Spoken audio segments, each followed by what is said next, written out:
O áudio que vocês vão ouvir agora é parte do podcast Xadrez Herbal.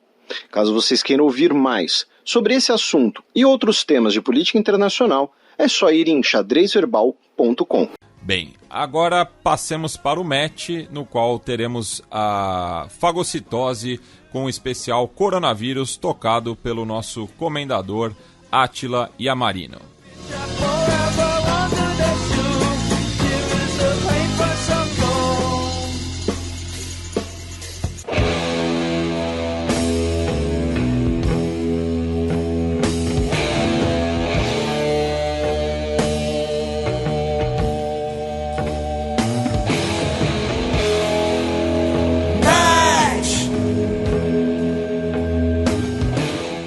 Bom, nas notícias de hoje sobre a Covid, principalmente boas notícias, mas com bastante precaução, ou um pouco mais de precaução do que o resto do mundo parece estar considerando. Mas a gente está indo numa boa direção ainda contra a Covid, sem grandes surpresas em relação às últimas semanas até aqui, só um tanto de precipitação que não é inocente, que vai ter um preço alto, mas que felizmente está acontecendo num momento mais favorável de tudo que a gente viu até aqui.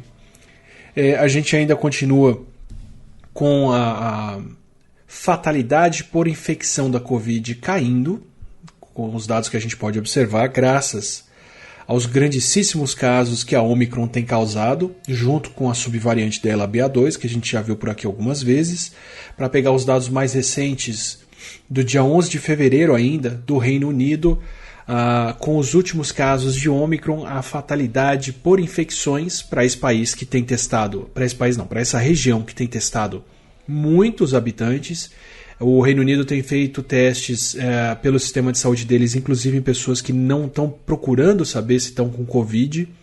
Então, né, você tem a situação dinamarquesa, que todo mundo que quer testar, testa. Você tem a situação brasileira, que só testa quem está grave. No Reino Unido, eles estão indo atrás das pessoas e falando, vem cá, faz um teste aqui para a gente ver se você está com Covid, para ver a prevalência. E esses testes indicam que eles estão num platô já de casos na maioria das regiões, se não caindo o número de casos. Então, estão numa situação favorável em relação aos casos. Isso permite acompanhar essa fatalidade por infecções com mais propriedade, ter um resultado mais direto do que de fato o vírus está causando. E o que a gente está vendo é que essa fatalidade já está caindo para menos de 0,1% dos casos. 0,1% dos casos equivale a 2 vezes a gripe, mais ou menos, que ela vai estar ali em 0,05%, 0,05% ou 0,05%. E a Covid está agora ali por 0,08%, mais ou menos. Então, já são menos do dobro de mortes por cada caso, por cada infecção, do que a gripe. Ótimo, mas as ressalvas que eu disse, né, que a gente vai falar com precaução disso tudo acontecendo. A primeira grande ressalva é que isso acontece em um país que tem leitos para atender essas pessoas todas e que está usando tanto antivirais quanto anticorpos monoclonais. Para lembrar o que são esses dois. Anticorpos monoclonais são anticorpos que são desenhados para atacar o vírus e você pode colocar no sangue das pessoas para protegê-las. É o equivalente a um soro da Covid, só que esse feito de maneira muito mais específica e mais sintética do que você colocar Covid no sangue dos cavalos e extrair o soro, que foi o que se tentou fazer no começo da pandemia aqui, e eu não sei dizer para vocês onde esses resultados pararam, ou onde esses testes pararam na cascata de desenvolvimento de um tratamento, para a gente não estar vendo esse tipo de terapia vindo dos cavalos e dos outros experimentos que tinham falado.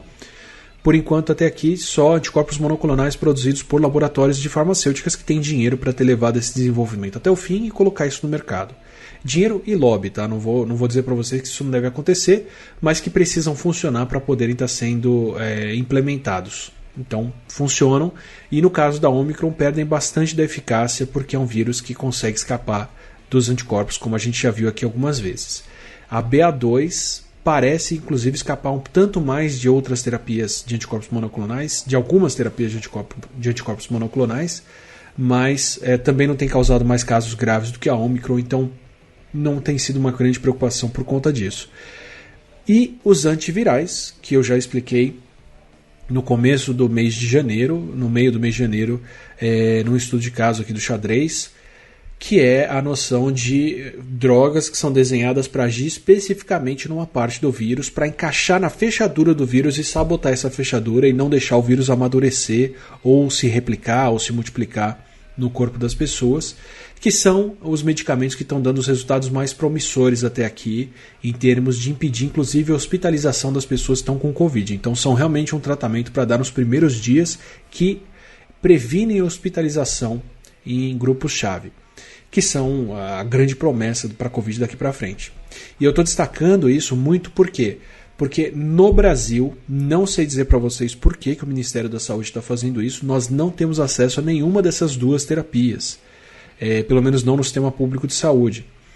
Então, essa queda de fatalidade da Covid está acontecendo no Reino Unido, mas é uma combinação de várias coisas, entre elas a chance de dar um bom tratamento para quem está internado e para quem corre o risco de precisar de leito de UTI, por aí vai, que não é o mesmo acesso de saúde que vai se ter em todos os países, o que inclui o Brasil. Então a gente está incluído em países que podem olhar para esses números e ficar animados por conta da vacinação em alta, mas não está na lista de países que vão ter números tão bons assim, porque não temos as terapias que eles têm para as pessoas que estão hospitalizadas. Então vale fazer essa ressalva. E a segunda grande ressalva essa é a fatalidade por infecção. Isso quer dizer que de 100 pessoas que pegam, nesse caso aí, de cada 1.000 pessoas que estão pegando Covid no Reino Unido, tem morrido uma pessoa ou menos. Então, de cada 1.000 pessoas que pegam Covid. Enquanto em relação à gripe, você vai ter uma morte a cada 2.000 que pegam gripe. Só que o número total de pessoas que pegam a gripe é mais baixo do que o número total de pessoas que pegam Covid. É muito mais baixo. Então, além da Covid está infectando, aliás, além da Covid ser um pouco mais letal do que a gripe, a essa altura ela já foi muito mais letal, já foi mais de 20 vezes mais letal do que a gripe, ela ainda infecta muito mais gente. Por isso, apesar de tudo, a gente ainda vê números muito altos de mortes no mundo todo. Então, fica essa grandíssima ressalva. Precisa de tratamento e, num todo, olhando para os números todos, ainda são muitos casos e muitas mortes. Para dar para vocês um índice comparativo, aqui no Brasil a gente tem ali por volta de 20, 25 mil mortes de gripe por ano. Se a gente tivesse o mesmo número de casos de Covid, mas a fatalidade que se vê hoje em dia com a Omicron, nós veríamos 50, 60 mil mortes aqui no Brasil. Como nós temos muito mais casos, os números podem ser ainda mais altos.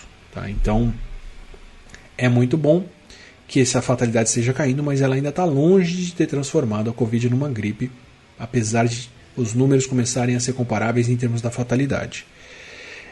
Dito isso, a situação está mudando no mundo todo porque as pessoas estão medindo o risco delas muito mais pelas internações do que pelo risco real de terem Covid longa, de terem complicações e por aí vai. O risco real é o seguinte: mesmo entre vacinados você ainda pode ter complicações, mesmo entre vacinados ainda podem acontecer mortes, principalmente entre os idosos, que ainda correm um risco muito alto de pegar Covid e morrer dela, muito maior do que o da gripe.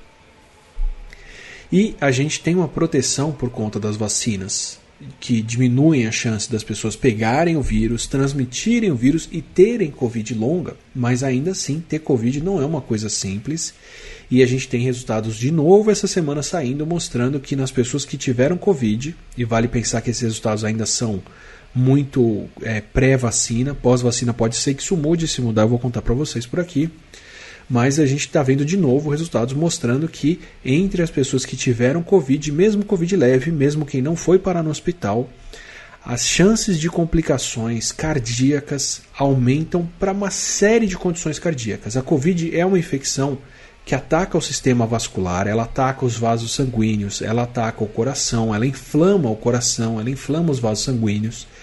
E disso vem uma série de consequências. É daí que vem a chance maior de coágulo, muito maior com Covid do que com qualquer vacina.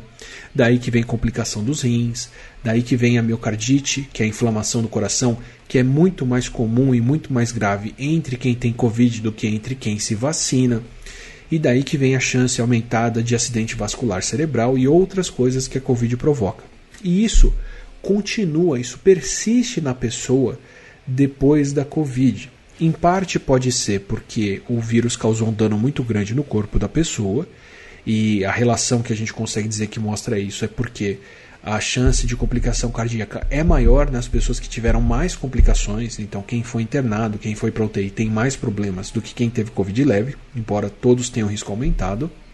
E também pode ser porque deve ter alguns anticorpos que nós fazemos contra o vírus que acabam atacando o nosso corpo. É muito difícil você ter uma resposta imune que funciona 100% para o que te ataca, para o patógeno, e nada contra o seu corpo. Às vezes pode ter uma reação cruzada e nem sempre ela é boa. O caso do coágulo parece ser justamente isso. O nosso corpo reagindo contra o vírus e produzindo anticorpos que atacam as plaquetas que fazem a coagulação do sangue e com isso despertam a coagulação. Tanto que a resposta à vacina que tem o adenovírus também pode despertar esse tipo de complicação, por causa do vírus que está na vacina. É um risco baixo, já falei aqui várias vezes, mas existe. E ele acontece por causa desses anticorpos que deveriam estar atacando o que estava na vacina ou o vírus, mas acabam atacando o nosso corpo. E pode ser isso também que faz com que as pessoas que tiveram Covid saiam depois com um risco elevado de ter complicações cardíacas e outras coisas. Mas fato é que existem esses riscos todos. E não é para isso que as pessoas estão olhando. O que as pessoas estão olhando é, se eu tiver problema, o hospital vai estar cheio ou vai estar vazio. A gente viu em 2020 a situação ficando grave em vários países até o ponto em que os hospitais lotaram. Então foi assim na Itália, foi assim nos Estados Unidos, foi assim aqui no Brasil e por aí vai. E quando a gente perde a medida e o vírus anda mais rápido do que a opinião pública, a gente tem situações em que não tem como caber mais gente no hospital e as pessoas morrem à toa por causa disso, que foi o que aconteceu em Manaus, é o que acontece numa parte dos Estados Unidos ainda, no leste europeu e por aí vai. O grande problema agora é o seguinte: como as pessoas ainda estão medindo a opinião delas com base nesse risco percebido, no risco de hospitalização e na quantidade de leitos de hospital disponíveis, com a Omicron sendo, aspas, aí, mais leve entre vacinados e por causa das mudanças no vírus, não se tem mais essa pressão pública por conta da ocupação de leitos. E aí as pessoas acham que está tudo bem. E nesse espaço das pessoas estarem considerando que está tudo bem, além da opinião pública já ser essa, a gente tem toda a pressão de lobby e de comunicação, de empresas, de indústria e política e por aí vai, para um retorno à normalidade. A gente teve em 2020, no auge da pandemia, gente falando que não estava acontecendo nada, que a onda já tinha passado, que o vírus já tinha ido embora. Não faltou especialista aqui no Brasil falando isso. Curiosamente, especialistas que estavam mais atrelados à economia do que à saúde, né? Daí a história de onde vem essa pressão. Em 2021, idem, a gente teve imprensa, líderes políticos e o diabo. Em 2021, ao longo do ano inteiro, apesar de ter sido um ano brutal aqui no Brasil, falando que o pior já tinha passado e podia sair na rua e que estava tudo bem. Quer dizer, se essas pessoas já estavam falando isso quando a gente estava no pior momento da pandemia, agora que a gente tem essa impressão de calmaria, porque os hospitais não estão tão lotados quanto já ficaram, porque as pessoas se vacinaram, essa voz fica mais alta e as pessoas estão um pouco mais dispostas a ouvir isso e, com isso, relaxar, voltar a circular e fazer as coisas. E aí começa a pressão política e midiática para você falar que o pior já passou e que está tudo bem, que a Covid já foi e que ela está endemizando, né? Como se fosse resolver magicamente o problema da Covid e você mudar o nome do problema que ela causa. Bom, por conta dessa pressão toda, por causa de tudo isso, tem muitos países que já estão suspendendo as medidas anti-Covid. Eu falei no episódio anterior sobre a Dinamarca, que continua havendo uma queda de ocupação de leitos de UTI, sim, muito válida, mas também continua havendo uma subida de mortes por Covid. Então a Dinamarca está agora, em 2022, abrindo e tirando as medidas de distanciamento, fechamento e outras coisas por conta da Covid, com um número de mortes diárias equivalente ao pior momento deles em 2020, quando eles estavam fechando. Não se compara com 2021, não se compara com a onda de Delta que os países passaram, mas está bem alto o número de mortes deles ainda e continua crescendo. Então, né, apesar da ocupação de UTI estar caindo, ainda está acontecendo bastante mortes. Então é difícil de balancear isso. Parênteses aqui, foi uma coisa que eu não falei até agora. Em muitos desses lugares os casos começam a cair, ou já estão caindo. O pior do número de casos parece ter passado em muitas regiões, o que inclui a Dinamarca. O que a gente pode estar vendo na Dinamarca é: os casos já tiveram pico e estão caindo, as ocupações de leitos de UTI já tiveram pico e estão caindo, porque esse pico foi causado pela onda anterior de Delta, na verdade, em parte só causada pela Omicron, porque de lá para cá mais gente se vacinou e esse vírus tem causado menos problema, por casos, embora tenha causado mais casos. E essa onda de mortes agora são as mortes atrasadas, porque era o tempo das pessoas se hospitalizarem, terem complicação ou não, e por aí vai, e elas vão cair de novo mais para frente. É com isso que estão contando enquanto abrem, não necessariamente vai ser o caso, né? Mas tem essa pressão por reabertura, por tirar a necessidade de máscaras e por outras coisas. Onde não está tendo isso, está tendo protesto.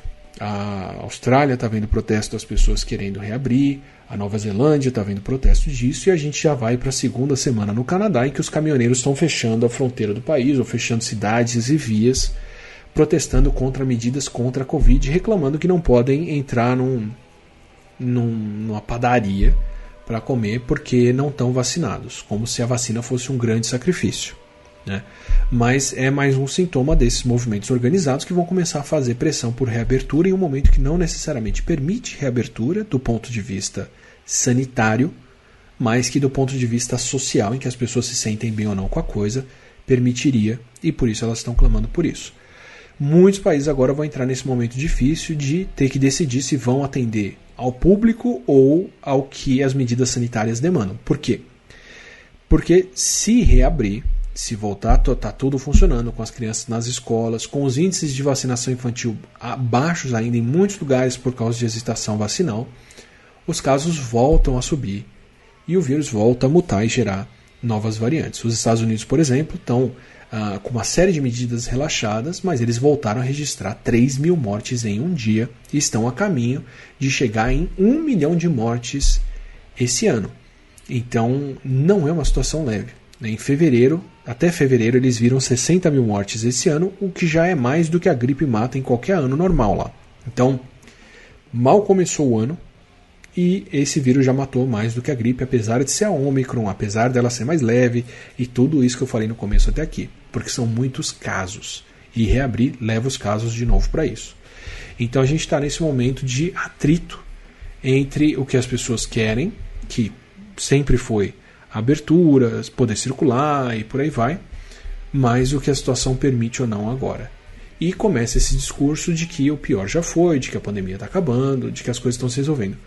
O que tem um fundo de verdade, mas não necessariamente viabiliza tudo que as pessoas querem. Mas, apesar do conflito, ainda tem boas notícias. A BA2, que eu falei já em outra live, realmente tem gerado mais casos, ela tem se transmitido mais do que a Omicron. Na África do Sul, ela já causa praticamente 100% dos casos, então ela já conseguiu ultrapassar a Omicron em problema, em número de casos, mas ela está fazendo isso dentro de um contexto de casos caindo. Então os casos estão caindo bastante na África do Sul ainda, e os casos que sobraram estão sendo causados pela BA2. E está a caminho de acontecer a mesma coisa na Dinamarca e em outros lugares. Então ela é de fato mais transmissível, mas não está sendo transmitida a ponto de explodir os casos de novo, o que é um sinal de que, pelo menos parcialmente, a imunidade de quem já teve Covid antes está segurando ela bem, está segurando os casos bem até aqui. Então a gente deve ver a Omicron aos poucos ser substituída pela BA2, mas dentro de um contexto em que os casos não estão explodindo mais como a Omicron explodiu. E um dos maiores sinais de que a coisa é essa é o fato de a própria OMS ainda não ter dado um nome novo para essa variante, que continua sendo chamada de BA2, apesar de ter um potencial de se transmitir mais do que a Omicron, que ganhou o nome na primeira semana quando apareceu, ou quando foi detectada e reportada. Então, a BA2 deve prolongar um tanto da onda, ela deve manter os casos um pouco mais altos do que aconteceriam se só tivesse a Omicron, mas na África do Sul, que é um país jovem, que tem todo um viés diferente da Europa, ela não tem causado o pesadelo que poderia causar se tivesse aparecido antes da Omicron, por exemplo. Então as coisas seguem demandando precaução, mas, como eu disse, ainda vão numa direção boa de até aqui não ter grandes variantes que nos surpreendem. Então a gente está nesse momento de fadiga da Covid e normalização das mortes do que está acontecendo. Isso já tem histórico, já tem precedente, aconteceu na gripe espanhola, por exemplo, inclusive em muitas regiões que fizeram uma boa prevenção em 1918 e 1919, o terceiro ano da pandemia foi mais letal do que os 2 anos anteriores, porque uma hora as pessoas cansaram e falaram que se dane, vamos sair, e é isso mesmo. Isso poderia estar acontecendo agora na pandemia de Covid se a gente não tivesse as vacinas. Então, se a gente não tivesse o programa de vacinação mundial e mais 10 bilhões de doses de vacinas aplicadas, com variante mais transmissível e com as pessoas mais cansadas, a gente provavelmente estaria vendo um ano brutal, mais brutal do que foi 2020 e do que foi 2021. Mas felizmente não é o caso até aqui. Então fica a ressalva de que a imprensa vai falar que está tudo bem, que tudo passou, a gente para de ver notícias dos casos, a gente para de ver notícias dos leitos hospitalares ocupados, a gente sente que a situação está mais segura, mas os números ainda contam que a situação está longe de se resolver. Para dar um exemplo, aqui no Brasil, a gente está registrado mais de 1.100, 1.200 mortes em alguns dias, vai dar uma média móvel aí na semana de 800, 900 mortes pelas próximas semanas, o que é o pior momento de 2020, o que o que é praticamente o dobro do que faria a Covid ser a pior causa de morte no Brasil. Então, as causas de mortes naturais que mais levam vidas, câncer, problemas vasculares, dão uma média de por volta de 600 mortes por dia, com mais de 1.000 mortes em alguns dias, 1.200. A Covid é de longe a maior causa de morte no Brasil ainda, e por quase o dobro do que as outras, ou do que qualquer uma das outras causas de morte. Ou seja, ainda é um problema muito grave, mas que não é sentido dessa forma pela população, porque quando a gente está medindo as coisas por hospitalização e outras coisas, pode parecer que tudo passou. E como eu disse, a gente está a caminho de tudo passar, mas não chegou lá ainda é um tanto cedo para relaxar tudo e falar que se dane. Mas é a situação que a gente está aqui. Sobre um assunto um tanto paralelo, que a gente falou na semana retrasada, mas agora saíram resultados. Em Hong Kong saiu um estudo mostrando que de fato houve transmissão de coronavírus dos hamsters para pessoas.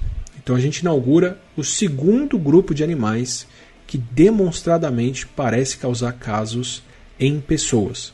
Então a gente já teve histórico de muitos bichos que pegaram coronavírus de humanos, já teve o salto do vírus para os gatos, para os felinos de zoológico, para os primatas no zoológico, para os veados nos Estados Unidos, para os minks na Europa, que são criados lá para poder fazer casaco de pele.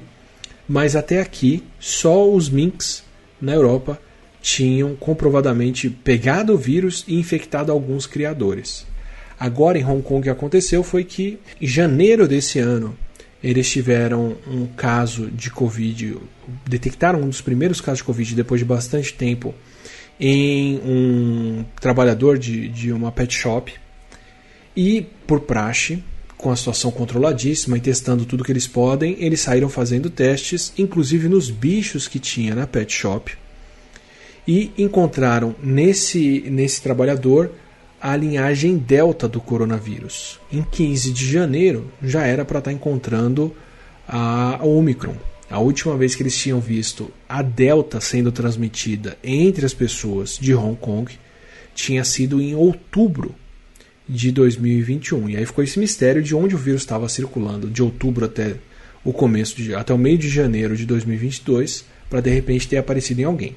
Mas com os testes que fizeram em clientes da Pet Store, alguns estavam com o vírus também, e nos animais, eles descobriram que hamster Sirius, que tem 2 tipos de hamsters que estavam vendendo lá, um outro hamsterzinho, que é o hamster anão, se eu não me engano, e o hamster sírio. Mas no hamster sírio especificamente, eles encontraram 15 hamsters com o vírus. Aí saíram fazendo testes, encontraram que tinha hamsters com o vírus na loja e hamsters com o vírus no fornecedor da loja que fica em Hong Kong.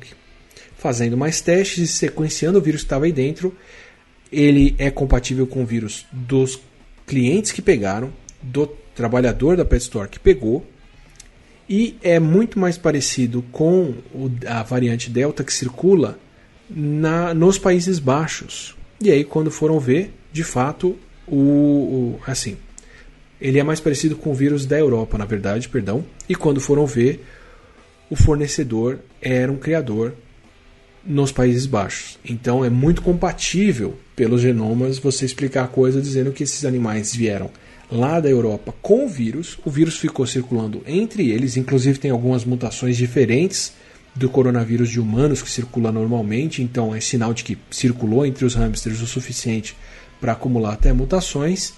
E desses hamsters que foram parar na loja, pelo menos 3 pessoas pegaram o vírus, então o trabalhador ali e 2 visitantes, 2 compradores da loja, e depois isso passou para outras pessoas, ou seja, o vírus foi capaz de saltar para o hamster, do hamster para humanos e depois entre humanos. Então isso é o começo de um surto novo, se eles não tivessem testado e acompanhado.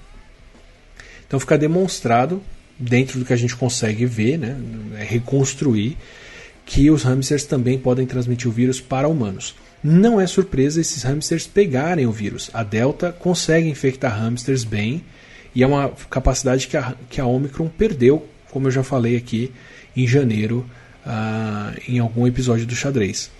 Mas é a primeira vez que a gente está vendo isso está acontecendo do hamster para humanos. Então coloca eles como o segundo bicho que vai ser monitorado para isso. E daí se justifica de fato o que o pessoal tinha feito em Hong Kong de sacrificar os bichinhos se eles querem ter 0 transmissão acontecendo por lá. Então eu queimo a língua do que eu tinha falado e de fato os especialistas, que óbvio tinham muito mais capacidade de falar e fazer isso, estavam certos em estar preocupados com a transmissão dos bichinhos para as pessoas. Entra como mais um bicho aí, mais uma situação para vale a pena monitorar e saber para ver onde o coronavírus vai parar e como que ele vai circular. Como eu já disse várias vezes aqui sobre a gripe e outras doenças, não é surpreendente a gente ter um vírus humano circulando em outros animais. Isso acontece e, dependendo do bicho, pode ser bastante preocupante. Não sei dizer para vocês quantos hamsters em outros lugares podem ter o vírus. Meu palpite é de que isso deve ser bem mais frequente do que a gente pensa. Só que precisa ter uma região que testa todo mundo e controla a doença tão bem quanto Hong Kong, para poder ver de fato a transmissão acontecendo. Se vocês repararem, é sempre da Ásia que a gente descobre esses eventos super bizarros, ou da Oceania, que a gente descobre esses eventos bizarros de transmissão numa situação bem inusitada, que você só consegue descobrir porque todo o resto foi excluído. Aqui no Brasil, se você trouxer hamsters, eles vão pegar coronavírus da gente, e não o contrário, porque é onde o vírus está bombando. Então você tem que estar num ambiente controladíssimo desse, para ver a coisa acontecer. E ainda falando sobre o coronavírus em outros bichos, eu trago um estudo de caso para a gente hoje bem diferente, de um outro coronavírus que infecta um outro bicho, que é o porco, para a gente ver uma situação bem inusitada que pode inspirar desenvolvimento de vacinas e espero, mas não acredito que seja o caso, o que pode acontecer com a Omicron e com outras variantes daqui para frente. Bom, o nosso estudo de caso é o coronavírus de porcos. É um coronavírus que causava uma infecção bem grave nos porcos, com diarreia e com gastroenterite. Então ele era conhecido como o vírus da gastroenterite transmissível em porcos, que é uma doença que surgiu entre eles em 1946, foi quando ele começou a ser detectado, e eles descobriram porque vários dos porquinhos estavam começando a ter diarreia, vômito, e muitos deles estavam morrendo. Deve ser um coronavírus de algum outro animal que saltou para os porcos e circulou bastante entre eles. Até hoje, que a gente saiba, esse coronavírus de porco não causou doença em humanos. Nunca nenhum humano teve esse vírus. Nunca se registrou nenhum humano com um caso desse vírus, felizmente. Mas é uma linha de entrada de um coronavírus perto do que a gente costuma ver, né? Perto do que a gente já viu com outros. Mas entrou nos porquinhos, principalmente nos Estados Unidos ele começou a ser detectado, não necessariamente a origem de onde o vírus surgiu, mas é onde você tinha monitoramento e teste dos porcos em fazendas. E essa doença foi se espalhando desde a década de 40, e desde 1946. E causa prejuízo, é um problema, os porcos ficam doentes, gera perda para os fazendeiros. Então começou uma corrida para o desenvolvimento de vacinas contra essa doença. Só que aí, de repente, do nada, na década de 70, a doença começou a desaparecer entre os porcos, ou melhor, a gastroenterite transmissível começou a desaparecer entre os porcos, mas ainda tinha coronavírus circulando entre eles. Essa situação nunca foi muito entendida entre os porquinhos do que tinha acontecido, não foi uma coisa que foi acompanhada tão de perto, porque meio que o problema foi embora e aí ninguém olhou direito para aquilo. Sabe quando você está com alguma coisa de saúde muito estranha, você fala, vou no médico, vou na médica, vou resolver isso, e de repente o problema passa e você nem vai ver direito o que foi? Foi mais ou menos isso que começou a acontecer. Do nada, na Europa, primeiro, os porquinhos começaram a parar de ter a gastroenterite, depois se espalhou pelo mundo e ninguém entendeu muito bem o que estava rolando. Aí, em 84, eles descobriram que o que estava acontecendo é que os porcos ainda eram infectados por um coronavírus, por aquele mesmo coronavírus, só que esse coronavírus tinha deixado de provocar a gastroenterite. Esse vírus recebeu um novo nome, é o coronavírus respiratório de porcos, ou porcino, que é o mesmo vírus que causava a gastroenterite transmissível, mas que de repente parou de causar essa gastroenterite, e agora os porquinhos estavam pegando o vírus, mas não estavam ficando com diarreia, com problema gastrointestinal e não estavam morrendo. Só que esse vírus ficou mais transmitível, ele começou a ser muito mais transmitido pelo ar, pelo pulmão, pelos brônquios, pela traqueia, do que pelo intestino, do que pelo trato gastrointestinal. Então, reconstruindo, depois de bastante tempo do que aconteceu, a gente começou a entender que o vírus mudou de alguma forma e estava protegendo os porcos. Isso começou na década de 60 na Europa, foi acontecer nos Estados Unidos no final da década de 80 e 90, e esse tempo para a coisa acontecer de um lugar para outro tem a ver com as barreiras que se faz para vírus não circular entre os bichos. Então levou esse tempo todo para o vírus que deixou de causar doença na Europa começar a acontecer nos Estados Unidos. Mas aí o que começaram a ver nos Estados Unidos é que mesmo fazendas que tinham muito cuidado para os porcos não pegarem coronavírus, que estavam protegidas inclusive da gastroenterite causada por ele, começaram a ver esse coronavírus porcino aparecendo e causando casos entre os porquinhos, por mais que eles não ficassem doentes de forma tão grave quanto era antes. Ou seja, o vírus realmente ficou muito mais transmissível quando ele passou a ser transmitido pelo sistema respiratório, muito mais do que pelo trato gastrointestinal. Então, hoje, com a cabeça que a gente tem de tudo que pode ter acontecido, o que a gente entendeu de coronavírus e o que a gente estudou, parece ter acontecido uma variante vacinal mesmo entre os porcos. Uma variante que mudou a maneira como ela infecta os bichos, foi para uma outra região do corpo, causou uma doença mais leve, mas que ao mesmo tempo imuniza os bichos e não deixa eles pegarem a variante original que causa o problema gastrointestinal. No começo dos anos 2000, quando teve os casos de SARS, foi mais dinheiro para o estudo de coronavírus, e aí o pessoal pôde começar a estudar para entender o que aconteceu e que raio de mudança que foi essa. E o que eles descobriram é que é o mesmo vírus que causa a gastroenterite, é o coronavírus porcino, só que esse coronavírus porcino perdeu um pedaço da proteína spike, que é aquela proteína que a gente vive falando dela, que é a proteína de fora que dá os espinhozinhos do vírus, que é a proteína que ele usa para entrar nas células e causar uma doença. E esse pedaço que essa variante perdeu não deixa mais ela se ligar num tipo de açúcar, que é o ácido ciálico, que aparece no muco, que aparece em uma série de coisas que inclusive outros vírus usam para entrar no corpo, mas que no caso desse coronavírus provavelmente não deixava mais ele se ligar nas células do intestino. E agora ele estava se ligando muito mais nas células do sistema respiratório. Então ele deixou de ser uma doença gastrointestinal e passou a ser muito mais concentrada no trato respiratório.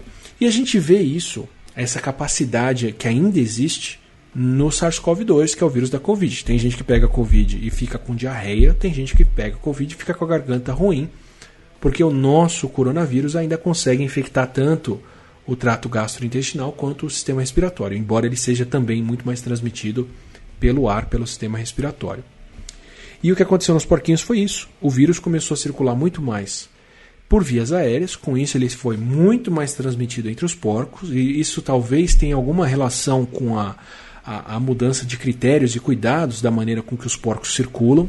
Se agora você tem mais barreiras para o vírus poder circular por causa de medida dos fazendeiros que não deixam, que fazem rastreio dos animais, que fazem teste, que não misturam animais de várias fazendas e mandam para outros lugares. Tem uma série dessas medidas que a gente adota para impedir a circulação de qualquer vírus de animal de criação, inclusive de febre aftosa aqui no Brasil e por aí vai. A gente tem um programa fantástico aqui no Brasil de rastreio dos bichos, tem que fazer quarentena antes de sair de uma fazenda para outra, tem que fazer quarentena quando entra na outra fazenda, porque lockdown, quarentena, essas coisas funcionam, apesar de todo o protesto que o pessoal tem, e funcionam para qualquer vírus transmissível, ou praticamente qualquer vírus transmissível. Talvez com esse tipo de barreira impedindo o vírus gastrointestinal de circular, o outro, a nova versão dele, a nova variante que só é transmitida pelo ar, ou que é muito mais transmitida pelo ar e que é muito bem transmitida por aí, circulou e tomou conta. E aí o que acontece é que quando ela infecta os bichos, ela causa uma doença mais leve, o bicho fica imune e com essa imunidade ele não pega o vírus gastrointestinal e não desenvolve a gastroenterite. Sempre perguntei se as pessoas podiam me passar um caso de algum vírus que foi atenuado ao se adaptar a um hospedeiro, e digo para vocês que essa é a primeira vez que eu vejo isso sendo registrado, entendido e acontecido dessa forma, que de fato foi o vírus que mudou e não o hospedeiro que mudou. E nesse caso, entre porcos, esse coronavírus porcino de fato sofreu uma mutação que transformou uma variante em uma doença mais transmissível, mas muito mais leve, que teve esse aspecto vacinal de circular e prevenir doença grave nos bichos. Foi uma coincidência no sentido de que é um fenômeno que ninguém controlou ou fez. Existe a suspeita de que seja um vírus vacinal que estavam tentando desenvolver na Europa e que, olha só, escapou de laboratório, que é uma conversa que a gente tem aqui várias vezes. Não sei dizer para vocês se tem como bater o martelo e dizer que é um vírus de laboratório que fez isso, mas aconteceu. Entre os porcos isso aconteceu. Não é só boa notícia, mais para frente, depois de 2013, 2014, já começaram a encontrar uma outra variante desse mesmo vírus que voltou a causar problema gastrointestinal e dessa vez causar diarreia, que volta a matar os porcos depois de várias décadas sem ver doença grave. Então, não é, como não é uma coisa que as pessoas controlam, não foi um vírus que escolheram o que ele fazia, de repente apareceu outro que desfaz o que o primeiro já tinha feito. Então, a partir de 2010, já tem uma outra variante dentro dessa mesma família de coronavírus de porcos que voltou a matar os porquinhos. Então, foi um alívio temporário, mas foi um alívio inspirador. Primeiro, é bom saber que entre os porcos, esse tipo de dinâmica é muito mais lento do que entre humanos. A população de porcos é menor, ela é muito mais isolada e, como eu já disse em outros episódios, os porcos geralmente são criados e abatidos dentro do primeiro ou segundo ano de vida. O crescimento deles é muito rápido. Então, o vírus está sempre encontrando porquinhos novos que não têm imunidade contra ele, a não ser que tenha vacina. Então, a evolução do vírus nos porcos é muito mais lenta do que entre humanos, porque ele não precisa acumular mutações, ou melhor, independente das mutações que ele sofre, elas não necessariamente são selecionadas, porque os porquinhos estão sempre ali virgens para pegar o vírus. Enquanto em humanos, como a gente tem vacina, como a gente tem uma imunidade mais prolongada e como a gente costuma viver um pouco mais do que 1 ou 2 anos, o vírus encontra a mesma pessoa várias vezes e pode encontrar pessoas que já têm uma imunidade parcial ou já têm alguma resposta contra ele, e aí a pressão evolutiva é maior e o vírus evolui mais rápido. Então pode ser que a gente veja isso que os porcos viram da década de 40 até a década de 80, depois até 2010, num intervalo de tempo muito mais curto. E vale lembrar que a Omicron parece gerar casos um pouco mais leves, porque ela mudou o tropismo, ela mudou a preferência do vírus por qual região ele infecta, o que tudo indica. Pelo visto, a Omicron de fato tem uma preferência maior pelas vias aéreas superiores, então nariz, traqueia, garganta, e com isso ela é mais bem transmitida e não invade o pulmão onde a doença é grave, mas ela ainda causa muito mais problema do que a gente veria se tivesse tido uma mudança tão brusca quanto viram nos porquinhos. Passei a primeira metade toda do estudo de Covid aqui, falando para vocês que apesar da Omicron estar matando menos, ela ainda mata muita gente. Então a gente está longe de ter com a Omicron, a BA2, uma mudança tão brusca quanto foi essa dos porquinhos. E a gente não sabe que tipo de mistura que a Omicron pode fazer com a Delta, por exemplo. Se ela pode se misturar com outras variantes e ficar mais leve e mais transmissível, ou mais grave e mais transmissível. Isso é uma coisa que a gente não controla e não sabe o que esperar. O grande ponto que eu queria trazer com esse estudo de caso é que existem formas de você atenuar o coronavírus para tornar ele um vírus mais tranquilo e com isso vacinar e imunizar de uma maneira bem mais permanente. Porque se a gente recontar aqui o que aconteceu com os porquinhos, o vírus passou a ser muito mais infeccioso nas vias aéreas, mas isso já gerava uma imunidade muito boa que impediu o porquinho de pegar o gastrointestinal que causava problema. Esse é o processo que se fez com a polio para virar uma vacina. A vacina de gotinha é um vírus que foi cultivado e criado para causar uma infecção muito mais leve e com isso imunizar as pessoas. A vacina da raiva que se tomava antes foi um vírus que foi criado e atenuado para causar uma doença muito mais leve e dar tempo do sistema imune responder. A vacina da febre amarela é uma vacina de vírus atenuado que foi criado e cultivado para se adaptar às células de aves nos ovos em que ela é criada, se não me engano, e com isso poder não causar doença tão grave nas pessoas. Virou o vírus atenuado da vacina. Então, tem várias vacinas de vírus atenuado. Eu acabei de dar as vacinas de gotinha do rotavírus para o meu filho, que é um vírus gastrointestinal também, que foi atenuado em laboratório para causar menos problema nas crianças.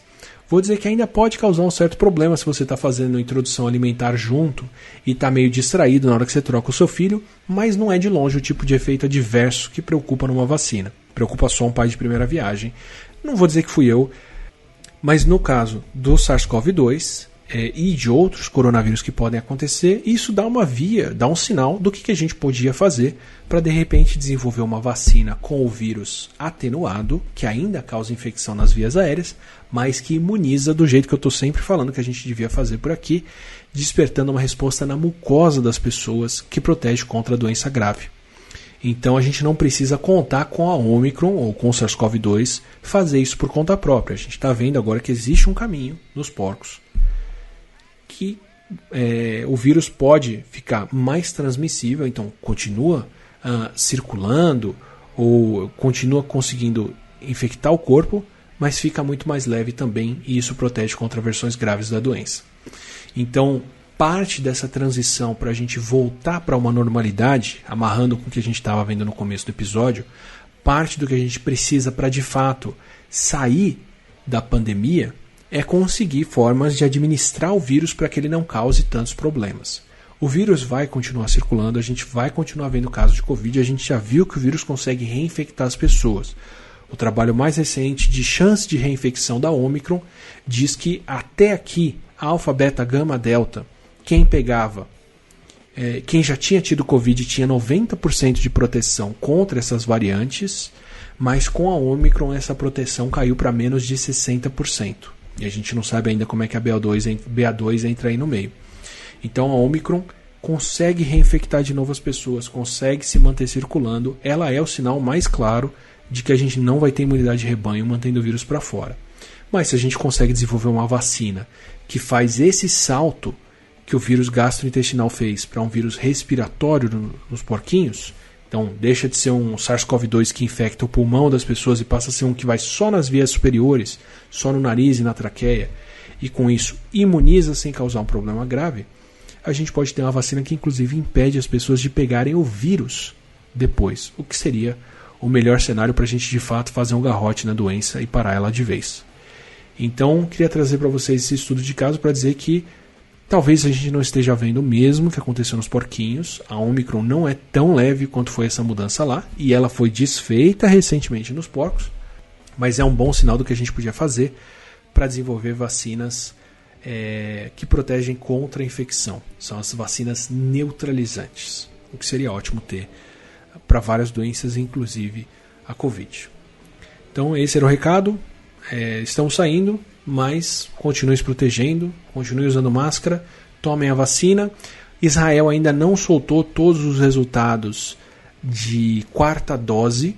Então, eles estão testando a quarta dose nos idosos e mostraram que a proteção aumentou sim 2 a 3 vezes, o que é um grande aumento, mas é menor do que se viu da segunda para a terceira dose. Mas eu ainda não encontrei outros resultados além disso para dizer para vocês que faz muita diferença tomar a quarta dose, como a gente está vendo começar a ser discutida aqui no Brasil. Isso para a população geral. Para os idosos, principalmente quem tomou 2 doses de Coronavac, mais um reforço é importante. Para os imunocomprometidos, pessoas com complicações imunes que dependeriam dos antivirais, que dependeriam dos anticorpos monoclonais que a gente não tem, a quarta dose é prevista, é esperada e é necessária para despertar uma boa resposta, então está ótimo. Só não sei recomendar para a população como um todo, em geral, a necessidade dessa quarta dose nesse momento, ou que grande proteção que ela vai trazer. Eu, de qualquer jeito, vou estar esperto. Acabei de tomar minha terceira dose e daqui a 4, 6, 7, 8 meses devo ser elegível para a quarta. Vou tomar esperto porque não quero ter contato com o vírus, mas não sei dizer para vocês que tem uma grande diferença epidemiológica esse uso dela agora. Vai dar proteção para quem tomar, mas não sei dizer se é uma proteção grande o suficiente para fazer muita diferença. No todo, para o mundo ou para o Brasil, faz muito mais diferença a gente converter quem não se vacinou a tomar a primeira e a segunda dose e com a Omicron agora tomar a terceira. Vou dizer que a quarta dose ainda não se encaixa nesse tipo de necessidade nem de longe para a maioria das pessoas que não são os imunocomprometidos e os idosos aqui no Brasil que tomaram a Coronavac. Então, um abraço para vocês, se cuidem, tomem pelo menos a terceira dose e até a próxima.